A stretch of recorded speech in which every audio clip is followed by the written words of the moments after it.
In this video, we're going to work on all the different types of guard for the curriculum. So we're going to work on our crooked guard, butterfly, our lasso, spider, and X guard. Okay, so we're going to group this all into one video here. So the first thing we're going to do is crooked guard. So my partner is in my guard. I'm going to pull his wrist to push it back down into crooked guard. All I'm doing is lacing my legs around his head with an arm trapped in here. That's crooked guard, okay?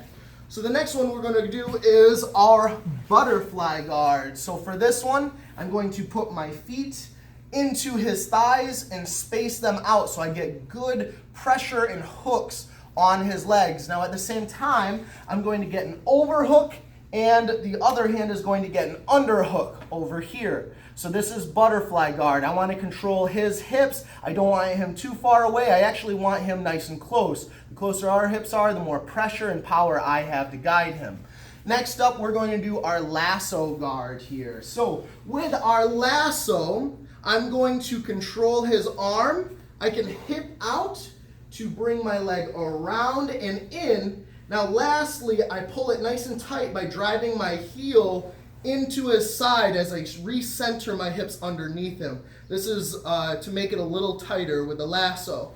Next up is spider guard. So with spider guard, I want to create tension in his arms. So for this one, I can shrimp out. I can put pressure with my knee shields in his bicep. I work both of those as I put my feet on his hips. And now I can pick a side and start to work to my feet in his biceps and start to tip him sideways. So I want to create tension in the far one as I loosen a little bit down here just so I can start to guide my partner to directions. And lastly, I'm going to have my partner stand up for our X guard. So this last one, I want to have my legs in an X at the knee.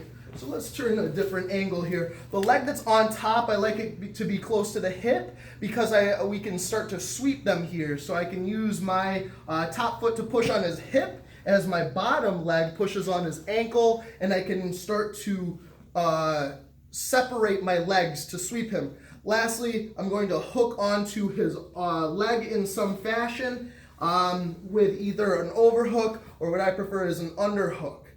Okay, so we have our legs in an X at the knee, and we can create pressure to rock their legs away. That is the X guard.